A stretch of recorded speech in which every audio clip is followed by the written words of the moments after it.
우리는 자본주의 시대에 지금 살고 있습니다.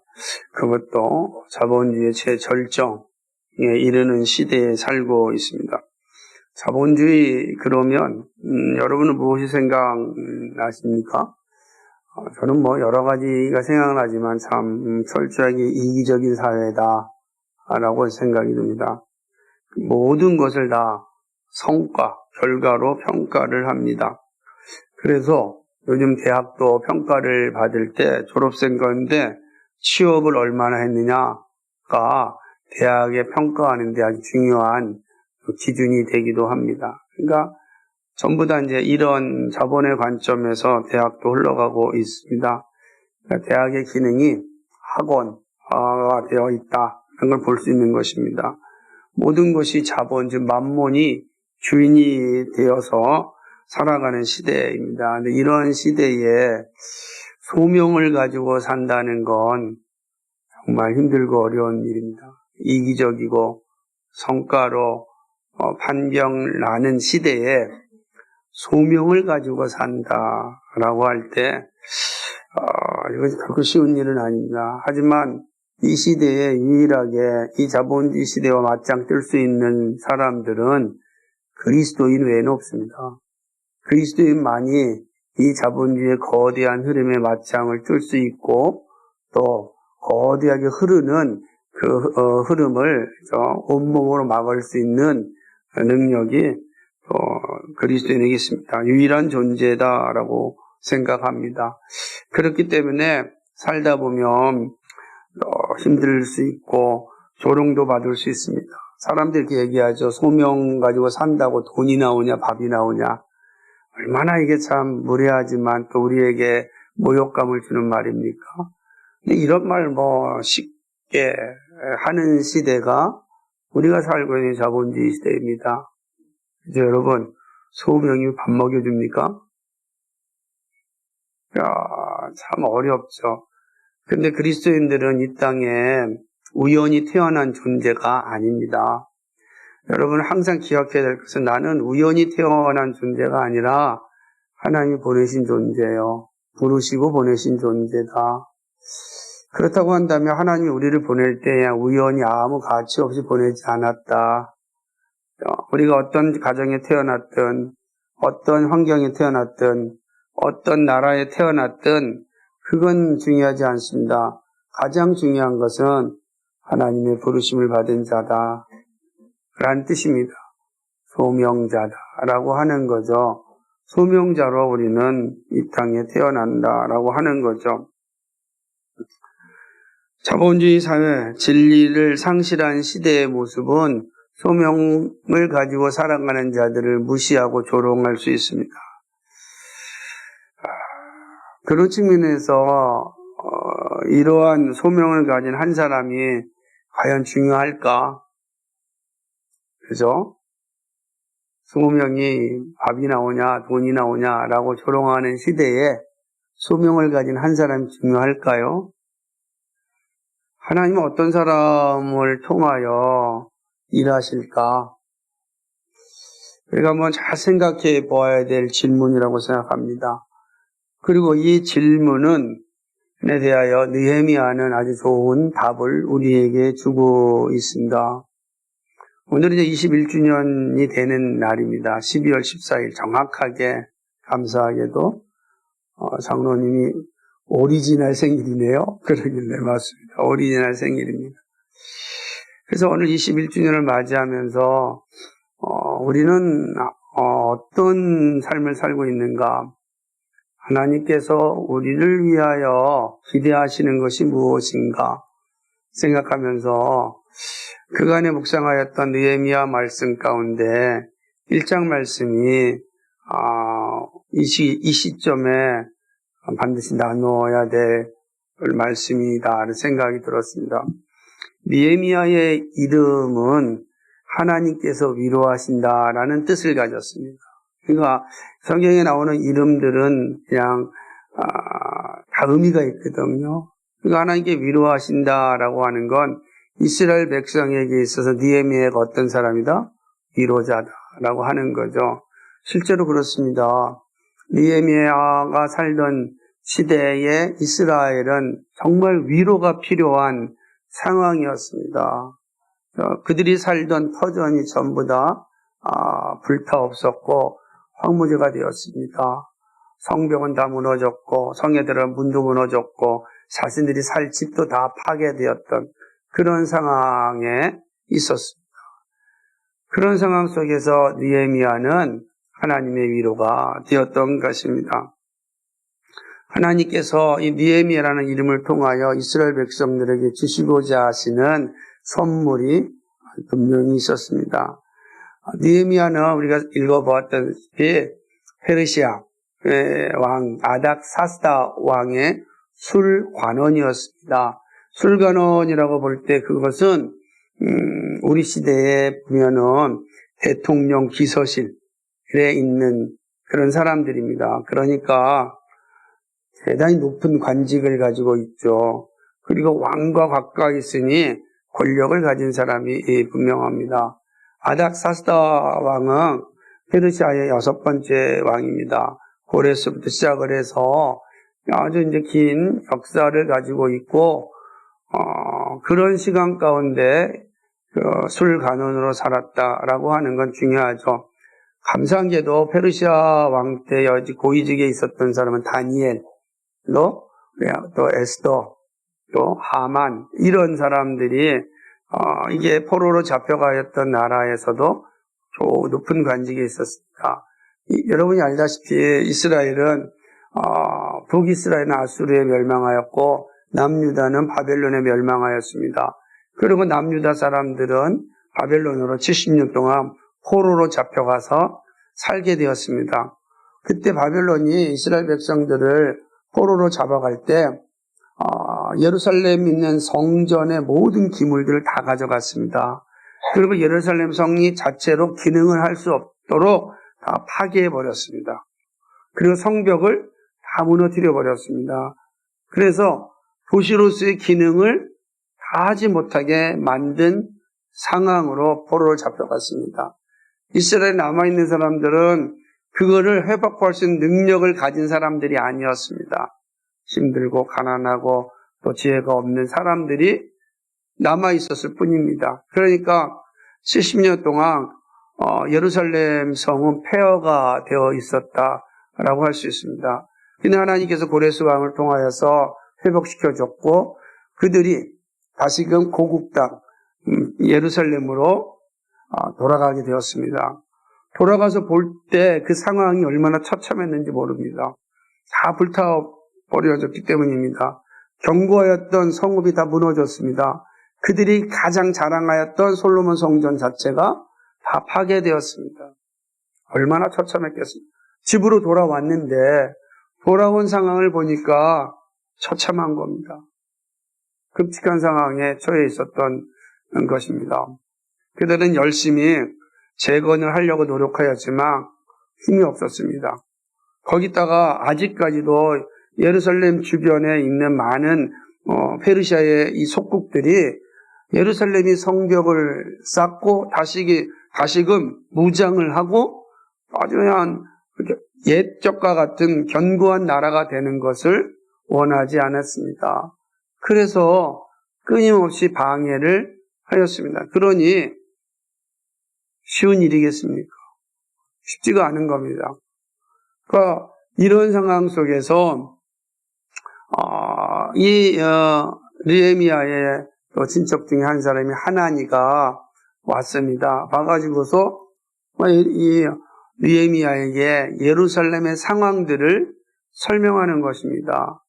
이때 느헤미야가 기슬루월에 수상궁에 있었다 그래요. 우리나라로 하면 11월 달 될 정도입니다. 주전으로 한 444년 전이라고 이야기를 합니다. 그러니까 11월 12월에 바로 수상궁에 있었습니다. 이때 여름 궁전인데요. 이곳에 있었을 때 하나니의 이야기를 듣고 예루살렘의 상황을 알게 됩니다. 느헤미야가 자기는 지금 여름 궁에 있고 높은 고위직에 있는데 자기 고향 땅의 이야기를 들었을 때 어떻겠습니까? 다 동병상련의 마음을 가졌을 것입니다. 너무너무 슬프고 속이 상하였습니다. 그죠? 죽을 고비를 다 견디고 이스라엘로 돌아갔던 그 자신의 동족들이 처한 상황을 듣자 감당할 수 없는 슬픔과 속상함이 느헤미야에게 밀려들었던 것입니다.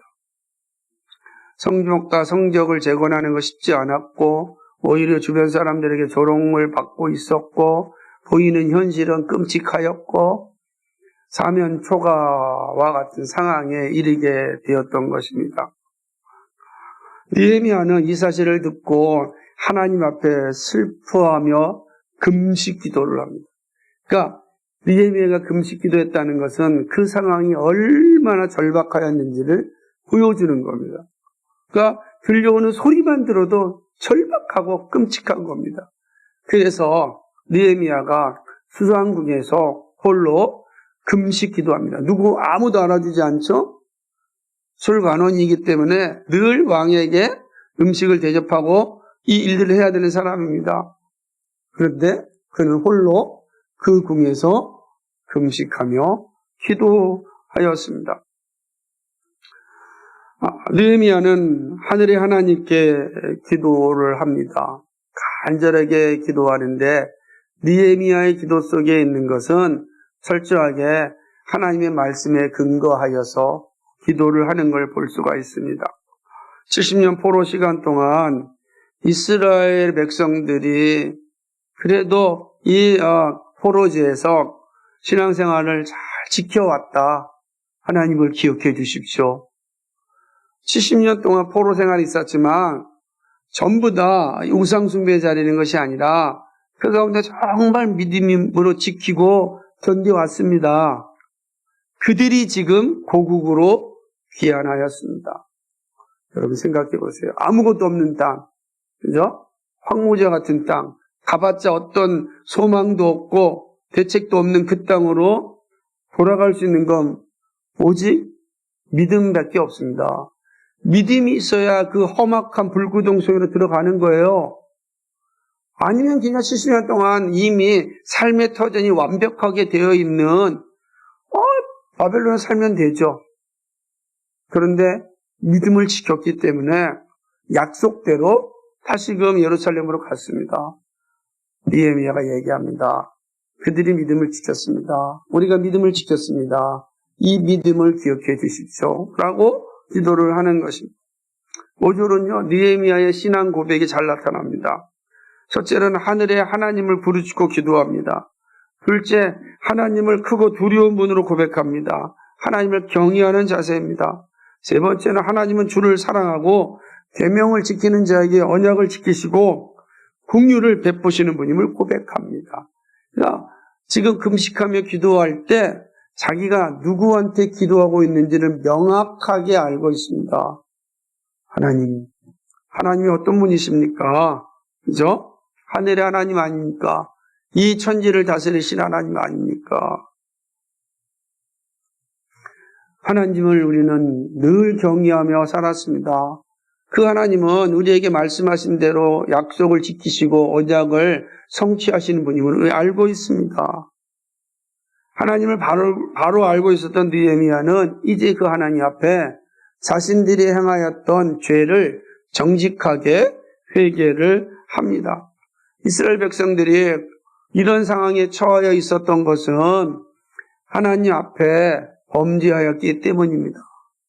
하나님의 말씀을 따르지 아니하였고 우상 숭배하였습니다. 말씀대로 살지 않았습니다. 용서하여 주옵소서라고 기도합니다.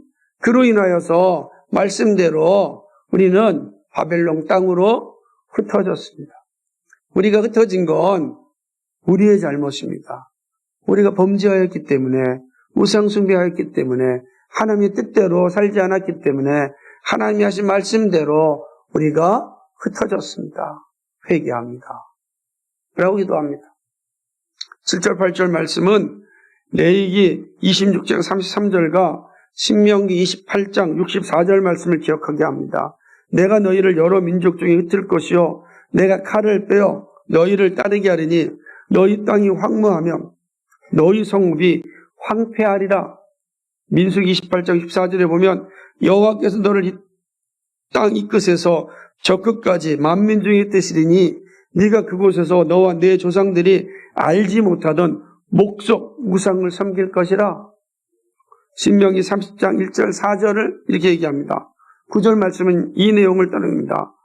내가 네게 진술한 모든 복과 저주가 네게 임함으로 네가 네 하나님 여호와로부터 쫓겨난 모든 나라 가운데서 이 일이 마음에서 기억이 나거든 너와 네 자손이 내 하나님 여호와께로 돌아와 내가 오늘 네게 명령한 것을 온전히 따르라. 마음을 다하고 뜻을 다하여 여호와의 말씀을 청종하면 내 하나님 여호와께서 마음을 돌이키시고 너를 긍휼히 여기사 포로에서 돌아오게 하시되 내 하나님 여호와께서 흩으신 그 모든 백성 중에서 너를 모으시리니 내 쫓겨간 자들이 하늘가에 있을지라도 내 하나님 여호와께서 거기서 너를 모으실 것이며 거기서부터 너를 이끄실 것이라. 아멘. 하나님이 말씀하신 언약에 불순종함으로 결국 나라가 망하였고 백성들은 이방 나라로 흩어졌음이 당연하다 인정하고 고백합니다. 말씀하시지 않았습니까? 근데 저희가 그 말씀을 따르지 않았습니다. 그러므로 우리가 이방 나라에서 목석 우상을 섬기며 살았습니다. 그러나 동시에 하나님께서 회개하고 돌아온다면 다시금 나를 섬기는 나라로 섬기는 백성으로 삼을 것이라고 말씀하지 않으셨습니까? 그 말씀에 근거하여 회개합니다. 회개를 들어주십시오. 긍휼을 베풀어 주십시오. 철저하게 말씀에 근거하여서 회개하고 말씀에 근거하여서 하나님께 탄원하고 있는 모습입니다. 느헤미야는 이스라엘 백성은 하나님이 구속하신 종들이며 백성임을 밝힙니다. 10절이 그 내용인 것입니다. 그러니 도와달라고 기도합니다. 주님께서 귀를 기울이시고 자신과 하나님을 경외하는 백성들의 기도를 들어달라고 간구합니다. 우리 잘못했습니다. 인정합니다. 우리는 하나님 앞에 무엇이라도 요구할 만한 그런 자격이 없습니다. 인정합니다. 그러나 제가 기도하는 것은 하나님께서 말씀하신 것처럼 회개하고 돌아온다면 내가 네 기도를 들으신다고 말씀하지 않았습니까?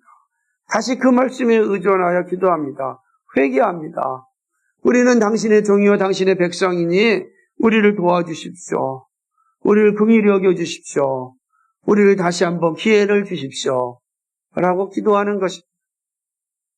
느헤미야는 자신이 왕의 술관으로 있기에 지금 당장 직접적으로 행동할 수 없지만 간절한 자세로 하나님께 간구합니다.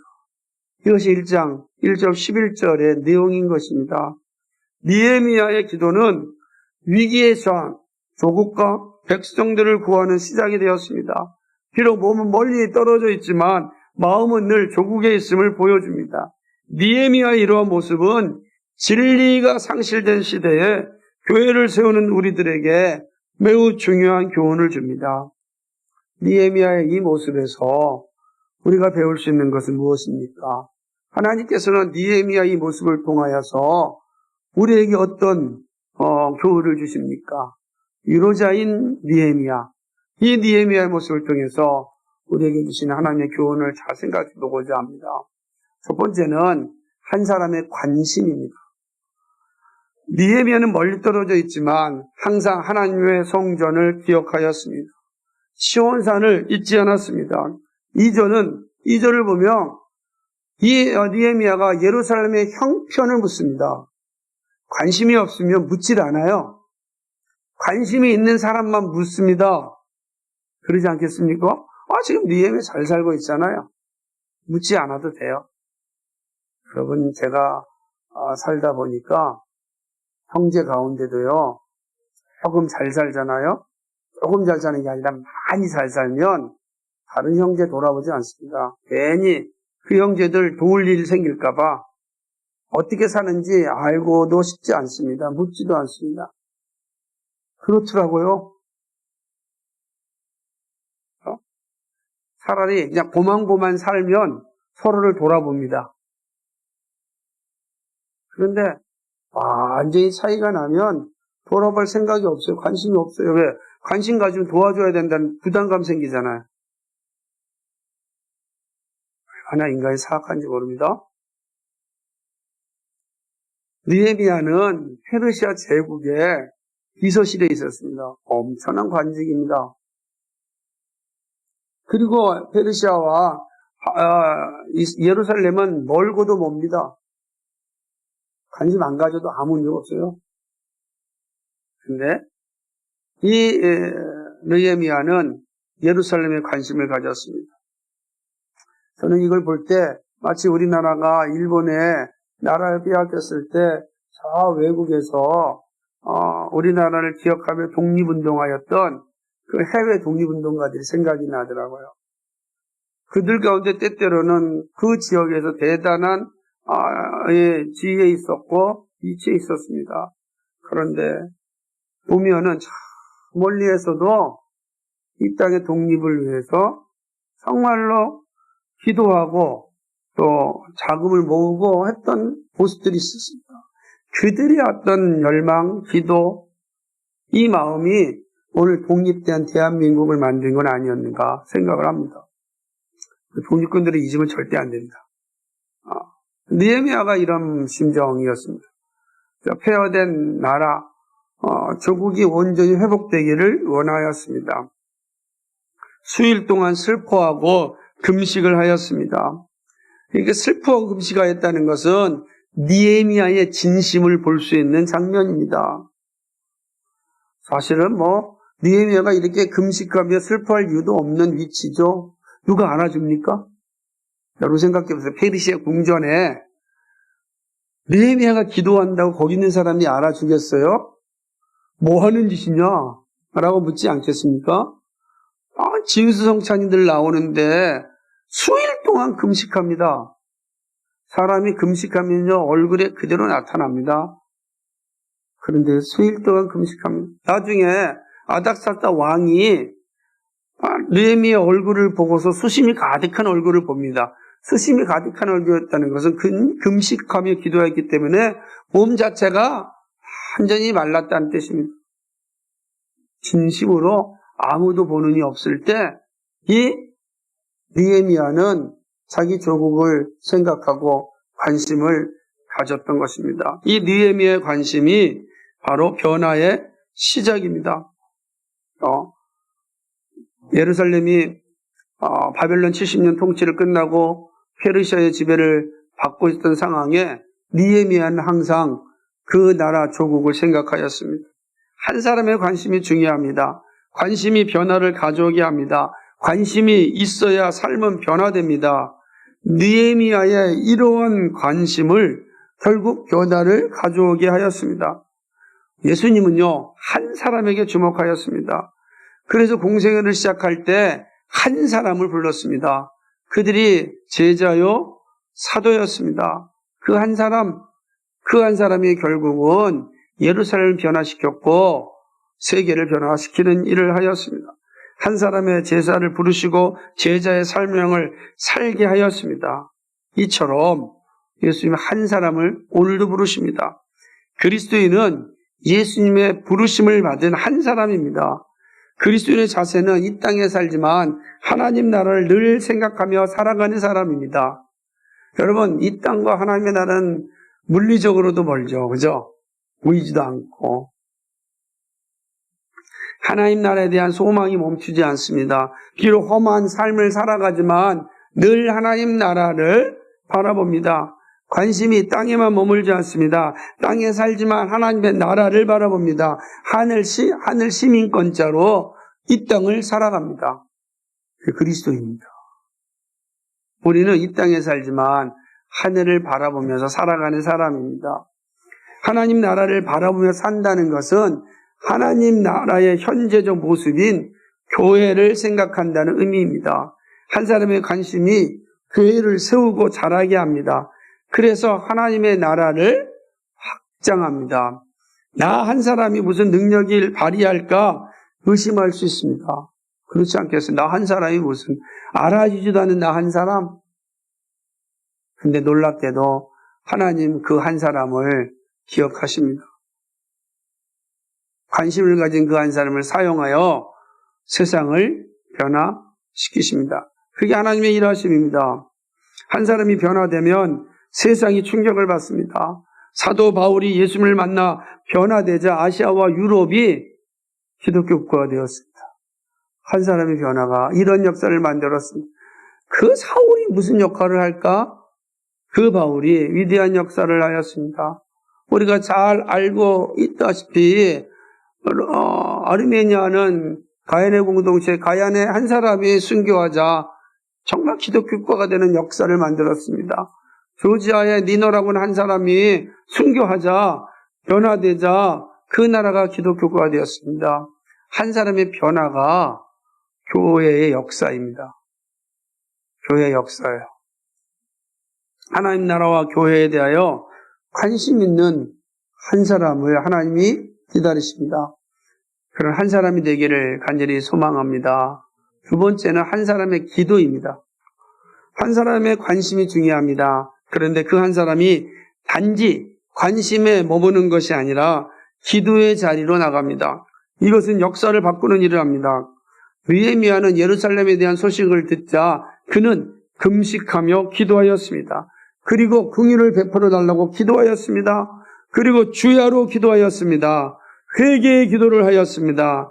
그리고 간절히 기도하였습니다. 이 짧은 한 절에 기도가 6번 나오는 간절히 기도한 이 모습을 보게 됩니다. 그는 관심을 가졌고 거기서 끝나지 않았습니다. 기도의 자리로 갔습니다. 자신이 할 수 있는 최선을 다하여 기도하였습니다. 금식 기도와 연합 기도를 하였습니다. 회개하고 간구하고 긍휼을 구하는 기도를 하였습니다. 구하기만 한 것이 아닙니다. 말씀의 약속에 근거하여 기도하였습니다. 말씀으로 나의 길을 보여주십시오 라고 기도하였던 시편 기자의 고백처럼 느헤미야가 말씀을 근거로 하여 기도하였습니다. 약속을 지키지 못했던 자신들의 죄를 정직하게 회개하였습니다.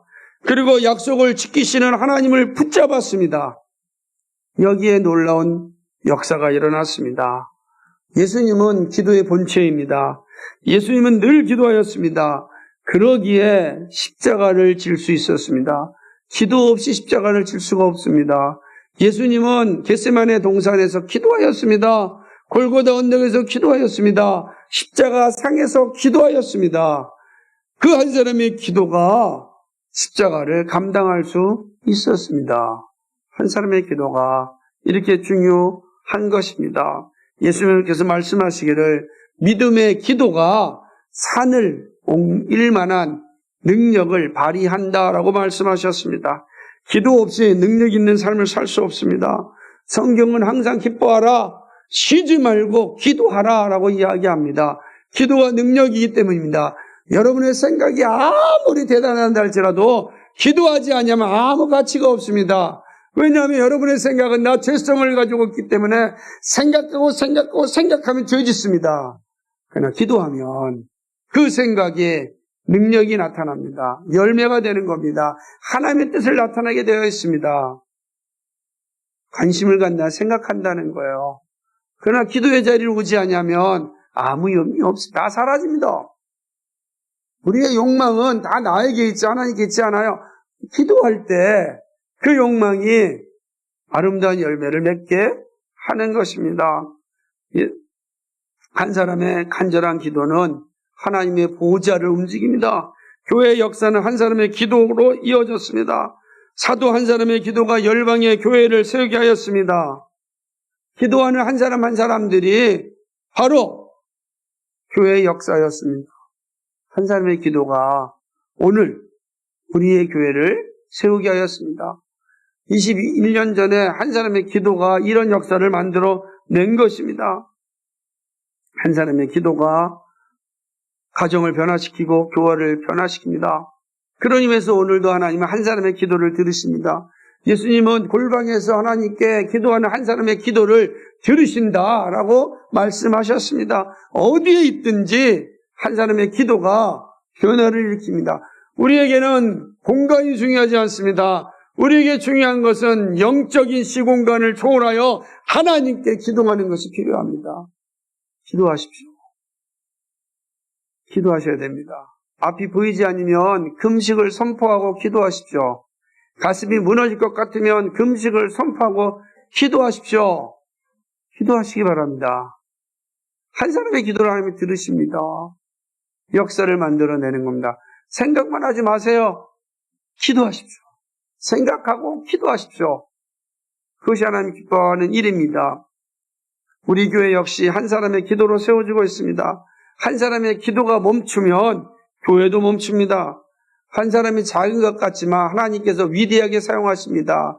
여러분 한 사람의 기도가 오늘 이 교회를 지키고 세워가는 것입니다. 기도하는 사람이 없다면 이 교회는 일찍 사라졌을 것입니다. 기도하는 한 사람이 있기에 하나님이 여러분의 기도를 보시기에 이 험악한 세상 가운데서 오직 말씀만 전하는 이 교회를 세우고 있는 것입니다. 이 세상과 유행에 따라가지 않고 하나님의 말씀에 따라 살아가려고 하는 이 교회가 오늘도 세워지는 것은 여러분 한 사람의 기도 때문입니다. 한 사람의 기도가 이렇게 중요합니다. 한 사람의 기도자가 되기를 소망합니다. 세 번째는 한 사람의 행동입니다. 한 사람의 관심, 한 사람의 기도는 반드시 행동으로 나타납니다. 경건의 모양만 있는 것이 아니라 경건의 능력이 나타납니다. 한 사람의 행동은 작은 것 같지만 세상을 변화시키는 바람을 불러일으킵니다. 한 사람이 무엇을 할 수 있겠느냐는 부정적인 생각이 얼마든지 들 수 있습니다. 그러나 한 사람은 결코 적지 않습니다. 한 사람이 변화를 일으키고 하기도 하고 망하기도 하기도 합니다. 느헤미야는 예루살렘에 대하여 관심을 가졌고 기도를 하였습니다. 그리고 행동하였습니다. 느헤미야 2장 5절은 느헤미야의 담대함을 볼 수 있습니다. 2장 5절을 함께 읽어볼까요? 시작. 왕에게 아뢰되 왕이 만일 좋게 여기시고 종이 왕의 목전에서 은혜를 얻었사오면 나를 유다 땅 나의 조상들의 묘실에 있는 성읍에 보내어 그 성을 건축하게 하옵소서 하였는데 아멘. 관심을 갖고 기도하니까 용기가 생겨서 이제 왕에게 가서 나를 보내주옵소서 행동하였습니다. 그리고 마침내 왕에게 요청하여 예루살렘 성을 재건한 일을 하게 합니다.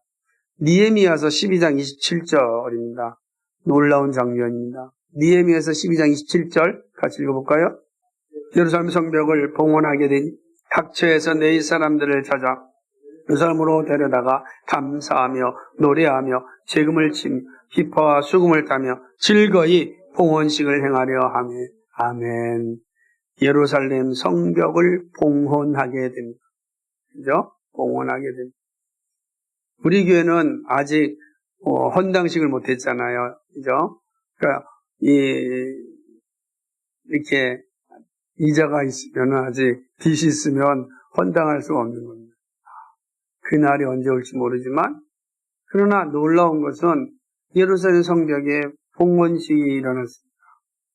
한 사람이 관심을 갖고 기도하고 행동하자 놀라운 역사가 일어났습니다. 허물어진 성벽이 세워졌습니다. 무너진 것이 새로 씌워지는 거 쉽지가 않아요. 여러분 사업을 하다가 망한 사람이 재기하는 거 얼마나 어려운지 몰라요. 쉬운 게 하나도 없어요. 여러분이 어떤 일을 하다가 실패하면 다시 제자리에 가는 거 만만치 않아요. 운동선수들이 축구선수들, 제가 축구를 좋아하니까 축구선수들이 하다가 십자인대를 다치고 그 다음에 아킬레스건이 끊어지고 그래 축구는 할 수 있어요. 다시 재활할 수 있어요. 그런데 끔찍한 재활을 해서 준비를 하지 않으면 본래의 자리로 가기가 힘들어요. 성벽이 확 다 무너진 거예요. 귀한한 돌아온 이스라엘 백성들이 무슨 힘이 있겠습니까? 무슨 능력이 있겠고 그거 세운다는 거 정말 영감생심입니다. 정말 힘든 일입니다. 그런데 12장 27절에 공헌을 하였습니다. 한 사람이 관심을 가졌고, 한 사람이 기도하였고, 한 사람이 행동하였습니다. 그리고 놀라운 역사가 일어난 것입니다. 예수님은 기도하였고 행동하신 분입니다. 몸으로 사랑을 보여주셨습니다. 그리고 십자가를 지셨습니다. 예수님은 이 모습이 정확합니다. 예수님은 늘 우리를 향하여 관심을 가졌습니다. 늘 우리 살피셨습니다.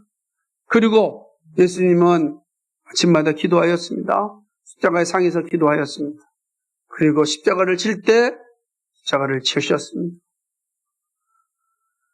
복음을 전하러 돌아다니실 뿐만 아니라 실제로 십자가의 자리까지 보신 분입니다.